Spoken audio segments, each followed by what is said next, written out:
doing very, very well. My name's Steve Vaping UK. I hope we're doing very, very well today.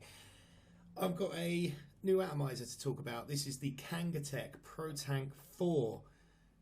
New Protanks have gone back a long way, but we're going to have a look at this one today. So I'm going to bring it down to my table. I'm going to talk about it a little bit. Come back up. Probably talk about it a lot more. Why not, eh?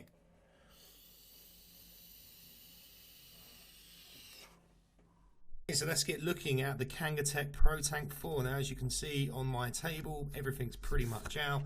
So this will be a very easy one. You've got the usual sort of gumph. This says on there it has the Protank 4, which will be a very useful thing. It's got a stainless steel ceramic, an SSOCC ceramic coil, mouth to lung 1.5, then an RBA section with 2 Claptons on it, accessory pack manual. So in fairness, it's just the usual sort of shit that you would assume that you would get from Kangertech. So, you know, that's all good. So now, I didn't mean that in the way that I don't like this. It's just, it's the usual short shit. Juice. So this is the drip tip. Now, there's a reason why I'm doing this. It's got top airflow, so you can have shut, open, shut, okay?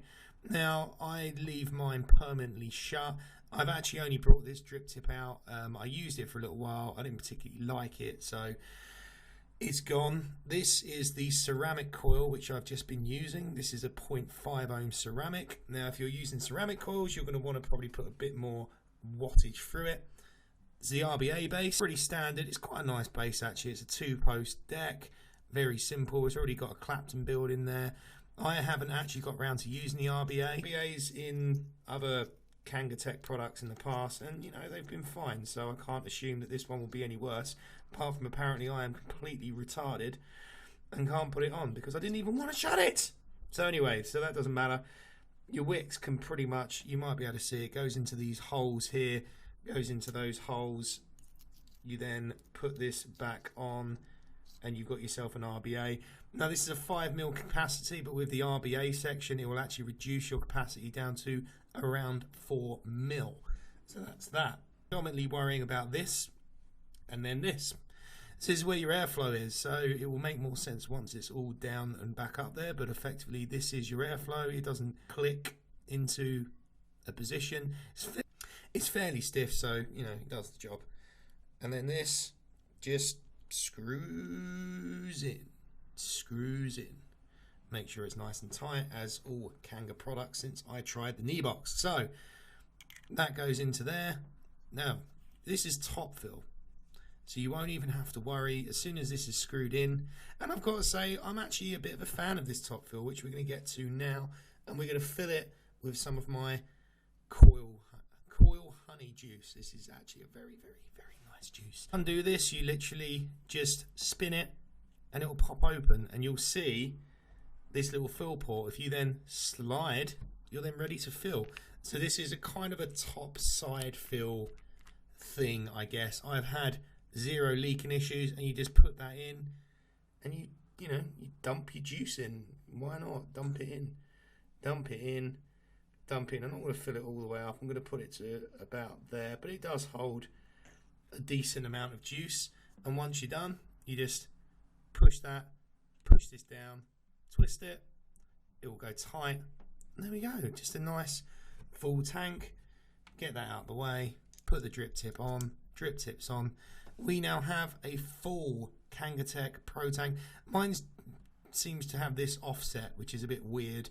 I've tried various different ways. I've given up on it now. It's just going to stay offset. So there we go, all done. Nice bit of newspaper stuff on there. We'll bring this back up top, we'll vape it, and we'll talk about it a bit more. Okay, so that was that, all down on my little table. The Kangertech Protank 4.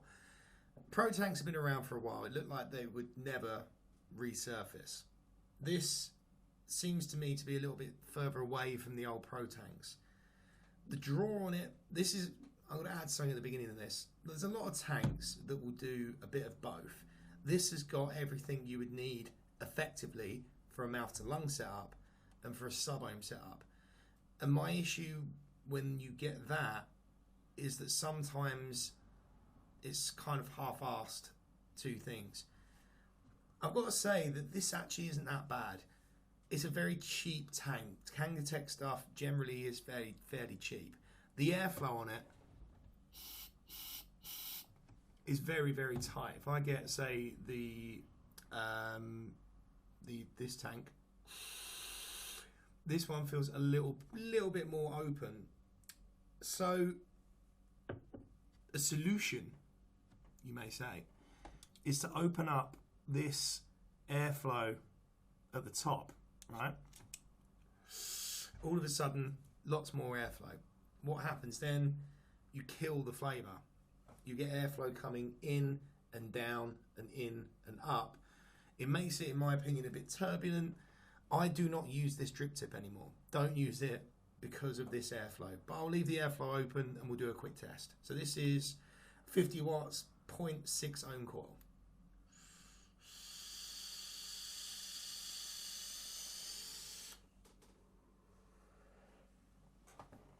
Flavour is still there. I'm not saying that it's completely gone. It's just, it's a lot more deadened. That's not really a word, but it's a bit deader. A little bit tighter air for a bit of more of a, like a restricted lung here. Exact same wattage.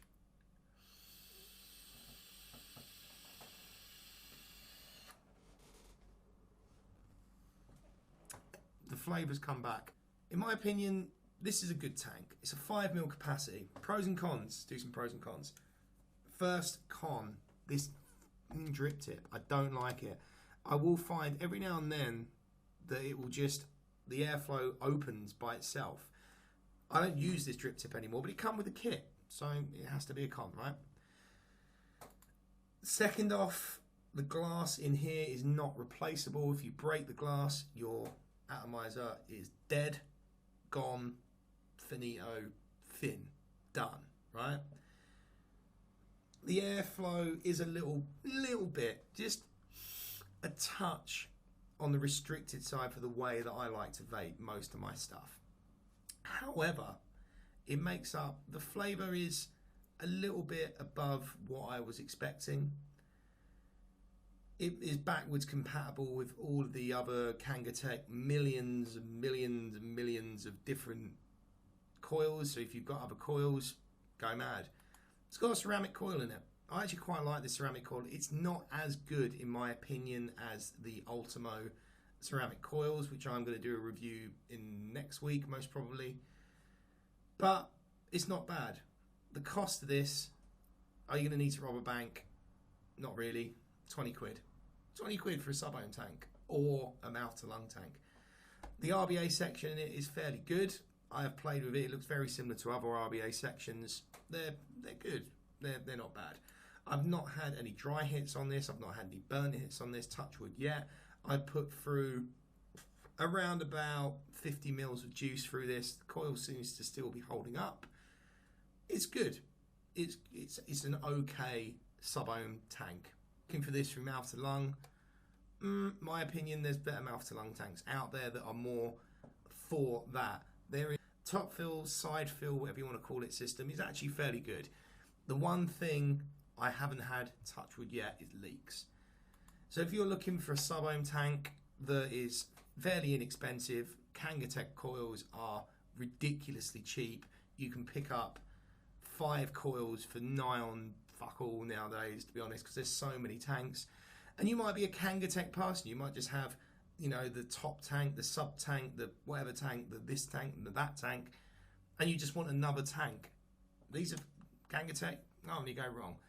Me personally, would I buy another one of these? No, probably not. I think there are better tanks.